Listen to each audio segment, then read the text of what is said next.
하나님의 말씀은 이사야 32장입니다. 이사야 32장 1절에서 4절, 구약성경 1004페이지에 있습니다. 구약성경 1004페이지 이사야 32장 1절에서 4절을 교독하겠습니다. 보라, 장차 한 왕이 공의로 통치할 것이요 방백들이 정의로 다스릴 것이며, 또 그 사람은 광풍을 피하는 곳, 폭우를 가리는 곳 같을 것이며, 마른 땅의 냇물 같을 것이며, 곤비한 땅의 큰 바위 그늘 같으리니, 보는 자의 눈이 감기지 아니할 것이요 듣는 자가 귀를 기울일 것이며, 조급한 자의 마음이 지식을 깨닫고 어눌한 자의 혀가 민첩하여 말을 분명히 할 것이라. 아멘. 이사야라고 하는 분은 선지자였죠. 선지자입니다. 이분은 BC 8세기에 살았던 분입니다. 8세기. 735년 이쯤부터, 그러니까 BC 8세기. 아주 오래전이죠. 지금부터 거의 2800년 전에 있었던 분인데, 이분이 하나님의 말씀을 받아서 이렇게 다행히 책으로 기록해서 남겨주셨기 때문에 이 이사야서를 통해서 특별히 우리는 예수님이 누구신가, 예수님의 정체성, 특별히 예수님이 이 땅에 우리의 죄를 속하시려고 희생양으로 오신 그 고난받는 종, 예수님을 여러 가지로 묘사할 수 있어요. Son of God, Lord, 그죠?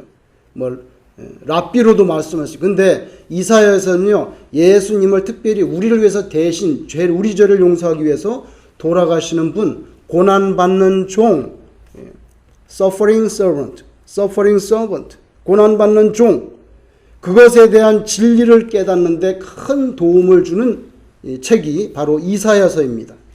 그리고 오늘 본문 말씀은 앞으로 오실 그 메시아, 왜냐하면 이사야는 예수님 오시기 전 한 700 몇십 년 전에 살았던 사람이니까 앞으로 오실 메시아의 통치, 메시아가 오시면 이 세상이 어떻게 되는지에 대한 그 예언의 말씀을 오늘 여기에 주고 있어요.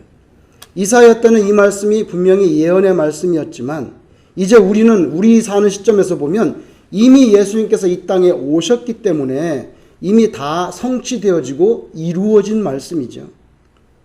이사야는 예언했고 우리는 그 예언의 성취 이후의 시대에 살고 있기 때문입니다. 메시아이신 예수님이 오시면 우리에게 어떤 유익, 어떤 은혜가 있는가, 요거에 대해서 말씀하신 거거든요. 여러분, 이 세상에도 일국의 대통령만 교체돼도, 트럼프가 대통령이다가 바이든으로 교체돼도, 또 바이든이 끝나면 누가 대통령이 될지 또 교체되면, 그죠? 문재인이 대통령이다가 윤석열이 대통령이 되면 국가 기조, 정책, 방향, 이거 엄청나게 바뀝니다. 그죠? 대통령만 바뀌어도 그 나라의 국민적인 삶에 엄청난 영향력이 새롭게 일어나는 거예요. 그런데 이 세상의 유일한 구세주 예수 그리스도, 그분께서 오신 이후에 우리 믿는 신자에게 왜 아무런 변화가 없겠습니까? 왜 엄청난 영향이 없겠습니까? 대통령이 바뀌는 것과는 상상을 할 수 없는 그런 변화가 일어나죠.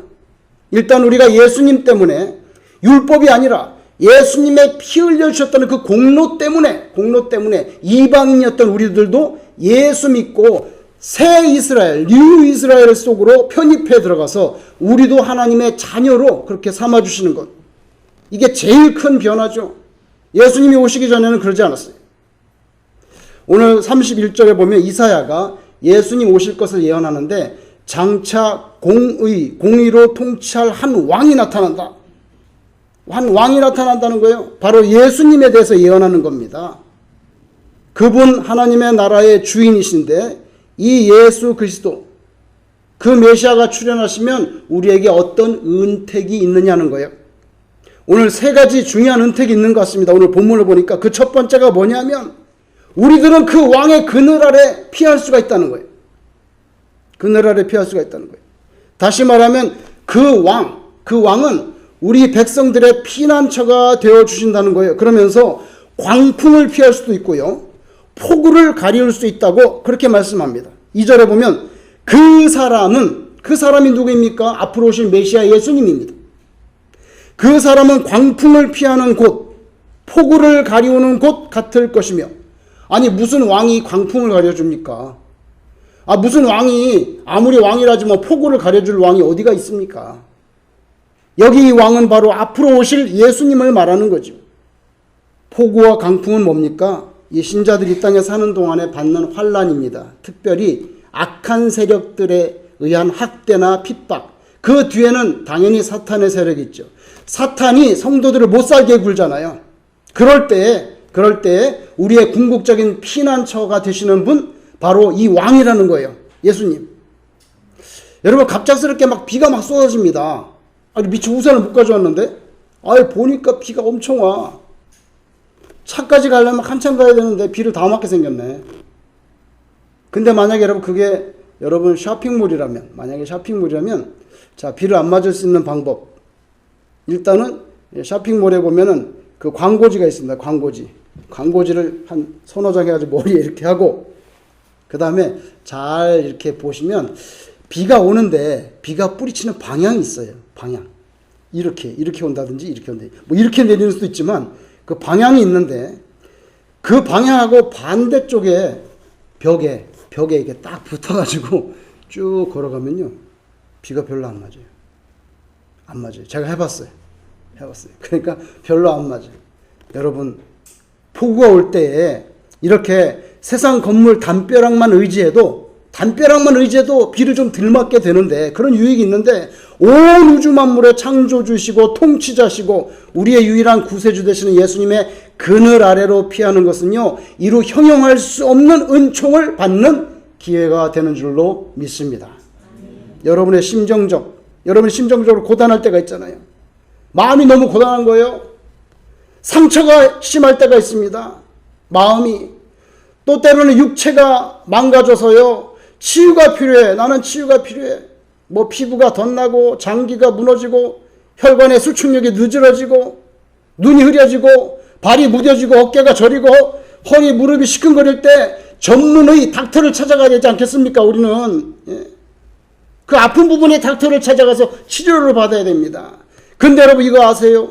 그 모든 육체의 불완전한 부분, 아픈 부분, 저리고 땡기고 터진 부분들을 종합적으로 몽땅 치료하실 수 있는 최고의 의사 선생님은 바로 우리의 장기, 오장육부를 지으신 창조하신 예수님이신 것을 여러분이 믿으시기를 바랍니다. 그러니까 인간적으로 의사에게도 가시고, 그리고 비교조차 할 수 없이 월등한 우리의 주치의 예수님께 기도하셔서 그분을 피난처로 삼아서 여러분의 고단한 심령, 여러분의 무너진 육체, 주님 앞에 가서 그 치유의 은총을 받아 체험할 수 있기를 주의 이름으로 축원합니다. 의사가 못 고치는 거 주님은 고칩니다. 치유해 주십니다. 하나님은 우리의 영혼, 육체, 정신, 우리의 속과 겉 전부 치료해 줄 수 있는 최고의 의사입니다. 가끔씩 텔레비전에, 유튜브에 보면요, 명의라 그래가지고 세상의 명의, 그러면 예를 들면 브레인만 치료하는 사람 있을 거 아니에요, 의사들. 그 가운데서도 브레인 제일 잘 치료하는 사람, 콩팥 전문의가 한국에 많은데 그 가운데 콩팥을 제일 잘 치료하는 사람, 명의, 유명한 의사.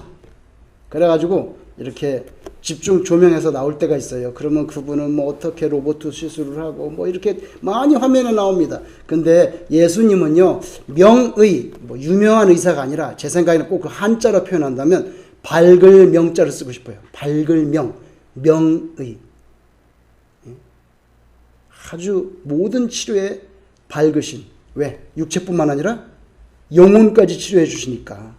예수님은 우리에게 유일하고 진정한 이 명의가 되시는 것을 믿습니다. 여러분, 38년 된 병자도 고쳐줬잖아요. 나는 이거 20년 된 지병이야. 이거 못 고쳐. 아무도 못 고쳐. 아무도 못 고치지. 근데 예수님은 고친단 말이에요. 심지어 38년이 아니라 아주 죽어버린 것도, 아주 누워버린 것도 본보기로 본보기로 3명이나 살려줬잖아요. 그죠? 회당장 야이로의, 그리고 나인성 과부 아들, 그리고 또 나사로, 3명을 본보기로 살려주셨잖아요. 그죠? 우리의 피난처입니다. 우리의 영, 혼, 육, 이게 살 수 있는 유일한 피난처. 그곳으로 달려가는 자가 삽니다. 그곳으로, 그 왕에게, 그 예수님께 달려가는 자가 은총을 받습니다.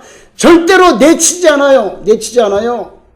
예수님이 친히 말씀하셨잖아요. 탕자, 꼴도 보기 싫다, 오지 마라. 다 재산 탕진하고 어디다가 얼굴을 들고 오냐? 이런 거 없습니다.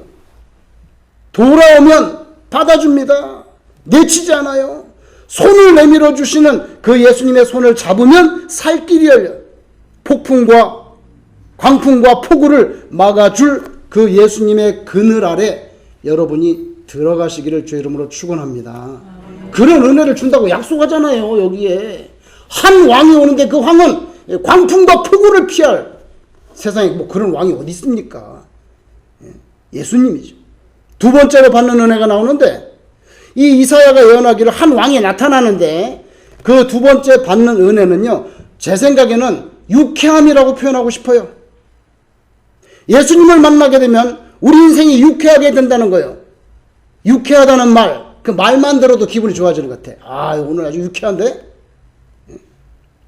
숨가빴던 불안이 녹아져 없어지고, 가슴 조였던 압박감이 풀어지고, 저리고 아팠던 신체의 어떤 부분이 아주 조용하고 차분한 잔잔한 호수처럼 평온해지면서 어느새 슬그머니 입가에 미소가 퍼지는, 우리 뇌, 우리 브레인 속에 세상 어디에서도 느끼지 못했던 그런 평강, 이 브레인 속의 기쁨, 시원한 거, 날아갈 것 같은 그 영혼의 자기 부상, 요거 예수님께로부터만 받을 수 있다는 거죠.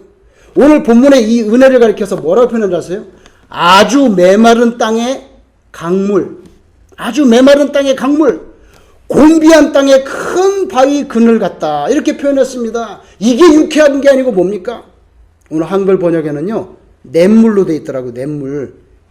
그래서 제가 한번 원문에 찾아봤더니 원문에 냇물 아니에요. 리버야, 리버. 강물이야. 강물. 그래서 아주 메마른 땅의 강물, 곤비한 땅의 큰 바위 그늘. 여러분, 물 한 모금 찾기 힘들어요. 풀 한 포기 찾기 어려워요. 황무지에서는, 사막에서는. 그런 데서는요, 걷는 거는 고사하고 그냥 이렇게 서 있기만 해도 그냥 가슴이 퍽퍽해지고 숨이 막히는 그런 곳을 곤비한 땅이라고 말합니다. 곤비한 땅. 황량한 불모지 같은 이 삭막한 이민생활 현장에 우리들에게 시원한 물줄기, 그 물로 목을 적시고, 그리고 또 옆에 보니까 아주 거대한 바위가 하나 있어가지고 그 아래 앉으니까 시원한 그늘이 드리워져 있어요. 이거야말로 세상에 어떤 것도 부럽지 않은 그런 유쾌한 기분입니다. 만족감입니다. 그 왕에게 가면 이것을 체험하게 된다는 거예요. 쩍쩍 갈라질 정도로 메말라버린 우리 영혼, 예수님을 구주로 영접해서 성령을 받게 되면 그 영혼 속에는 마치 생수의 강이 넘치게 된다. 요한복음 7장 37절 39절 예수께서 서서 외쳐 이르시되 누구든지 목마르거든 내게로 와서 마시라. If anyone is thirsty, let him come to me and drink. 나를 믿는 자는 성경의 이름과 같이 그 배에서 생수의 강이 흘러나리라. 요건 바로 성령을 받는 것을 가리켜 말씀한 거죠. 우리의 영혼, 정신, 육체가 다시금 온전해지고 시원해지고 평온해지고 유쾌해지는 궁극적인 길, 바로 예수님 앞으로. 딴 데로 가면 안 돼. 딴 데로 가면 유쾌함이 없어요. 딴 데로 가면 지저분해져요. 막 경쟁이 심하고, 거기에 가면 내가 비굴하게 고개 숙여야 될 수도 있고. 궁극적으로 우리는 어디로 가야 되느냐? 예수님 앞으로. 예수님 앞으로. 거기만이 진정한 의미의 유쾌함이 있단 말이에요. 이사야는 예언했지만 우리는 그 예언의 성취 시대에 이미 살고 있습니다. 이 진리를 믿는 사람들은 사막같이 메마른 이 땅에 사는 세월 속에서도 시원한 물줄기, 너무나 고마운 그 큰 바위가 들이오는 그늘, 바로 예수님께서 주시는 은총이에요. 은총이에요. 근데 조건이 있어. 회개를 하는 심령이 이걸 누릴 수 있다고 그랬어요. 회개를 하는 심령이 누리는 거지 아무나 누리는 게 아니야. 내 죄 때문에 예수님이 대신 내가 사실 죽어야 되는데 대신 예수님이 피 흘려주신 그 예수님의 은혜 그 공로를 믿고 회개하는 그런 사람만이 생수를 마시고 바위 그늘 아래 들어갈 자격이 주어진단 말이에요. 아무나 들어가는 게 아니에요. 놀랍게도 여러분 예수님의 제자 가운데 베드로가 있죠. 베드로. 이 베드로가 이 사실을 명료하게 밝힌 적이 있습니다. 지금 우리가 쓴 이 개정판 이 번역 말고요. 그 전에 개역판, 그 전에 한글 개역판에 정확히 잘 번역되어 있는데 어디냐면요. 사도행전 3장 19절에 옛날 번역에 사도행전 3장 19절에 이렇게 됐습니다. 그러므로 너희가 회개하고 돌이켜 너희 죄 없이 함을 받으라. 회개하고 죄 없이 함을 받으라. 이같이 하면 유쾌하게 되는 날이 이렇게 나옵니다. 아, 유쾌하는 단어 여기서 찾은 거죠, 제가. 유쾌하게 되는 날이 주 앞으로부터 이를 것이요. 이렇게 됐어요. 뭐 제가 괜히 막 유쾌를 아무 의미 없이 유쾌함이란 말을 하는 게 아니에요. 성경에 그렇게 번역된 단어입니다. Repent, therefore. 그러니까 회개하라고 and turn again. 돌아서라고 so that your sins may be wiped away. Your sin이 싹 없어지고 that times of refreshing, times of refreshing may come from the Lord. 리프레싱하는 타임이 from the Lord. 하나님 예수님으로부터 너에게 온다는 거예요. 아, 이 베드로가 얼마나 명료하게 설명한지 몰라요.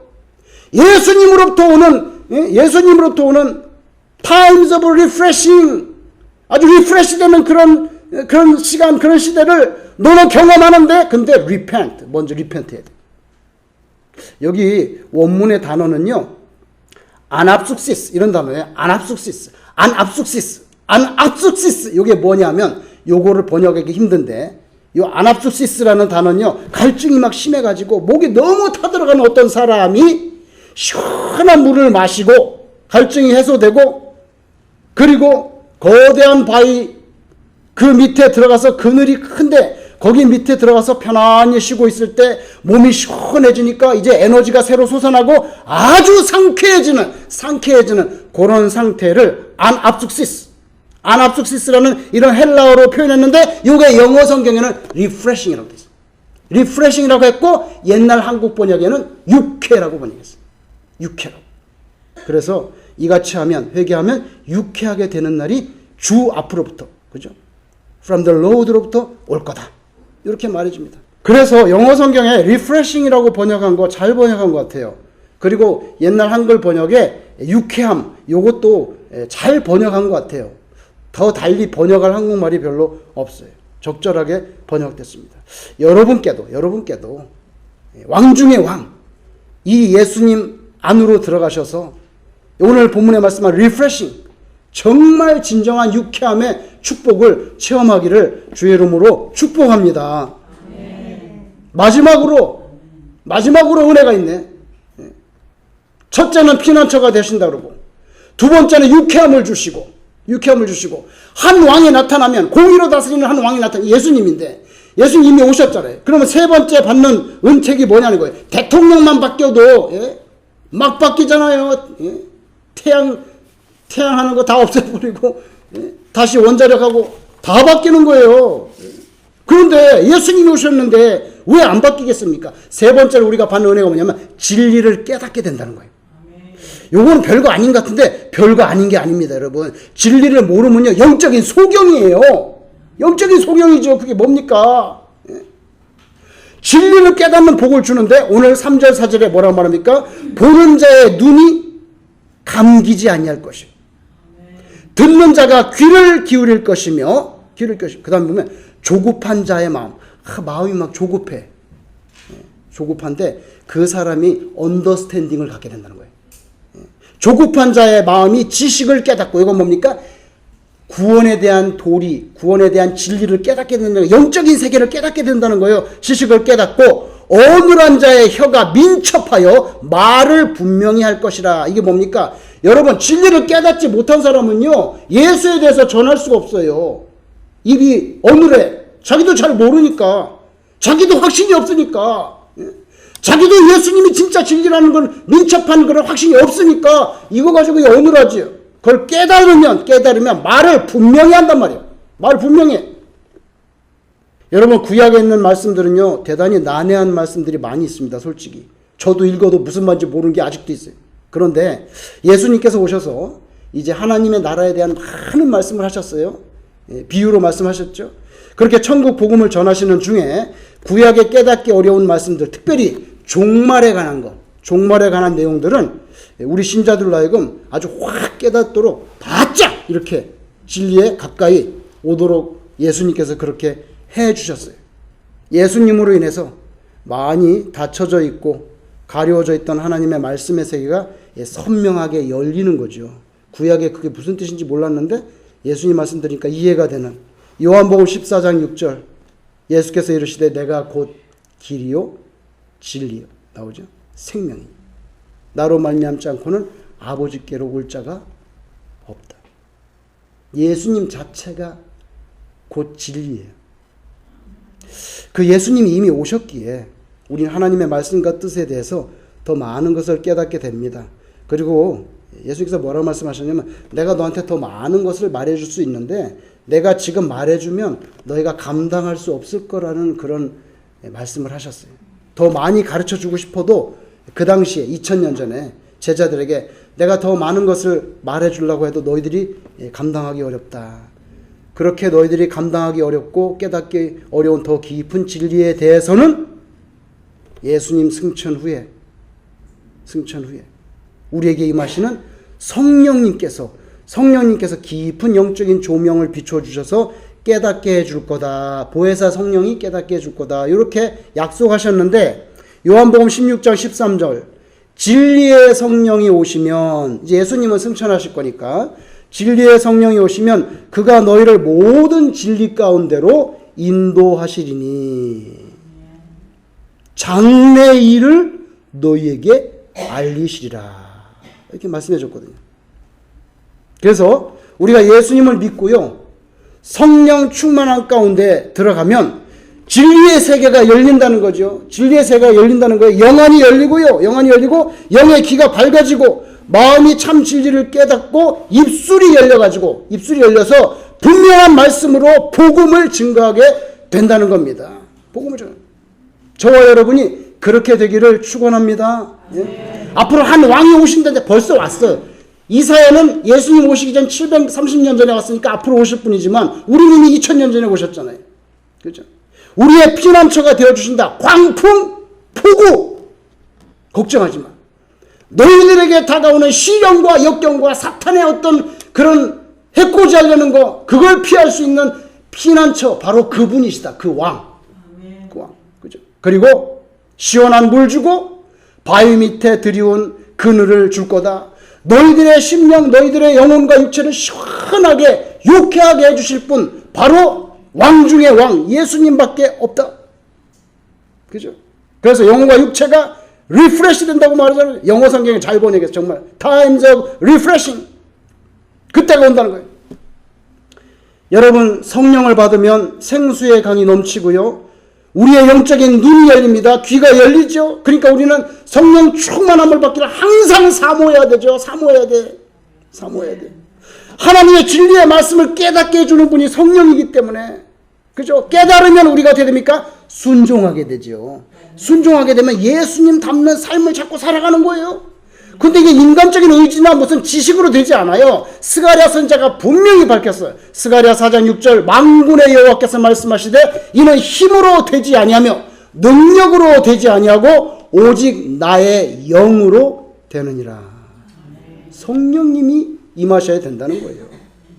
여러분, 이런 현상을 가리켜서 우리는 진정한 부흥이구나 그렇게 말할 수 있을 것 같아요. 예수님이 나의 피난처가 되시고 나의 유쾌함의 궁극적인 실체가 되시고, 그죠? 그리고 나로 하여금 하나님의 말씀과 뜻을 깨닫게 하셔서, 성령이 충만해서 깨닫게 하셔서 예수를 똑바로 말하게 하는, 헛소리하지 않고 똑바로 말하게 하는 그런 변화가 오는데 한 왕이 나타나면 그렇게 된다는 거예요. 그 왕이 저희에게 오셨잖아요. 우리의 유일한 왕이신 예수님께 나아가서 그 그늘 아래 거하시기를 바랍니다. 그러면 이미 이 땅에서도 우리는 하나님의 나라를 경험하면서 사는 거죠. 경험하면서 사는 거죠. 그래서 예수님이 너희가 내 안에 내가 너희 안에 이거 말 나오잖아요. 예수님과 우리가 하나가 되는 거. 그럼 이미 우리는 하나님의 나라 속에서 살고 있는 거죠.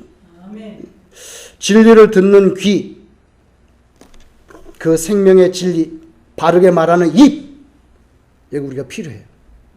저와 여러분이 성령이 충만하셔서 정말 하나님이 기뻐하시는 그런 온전한 자녀로 살아가시기를 주님 이름으로 축원합니다. 기도하겠습니다.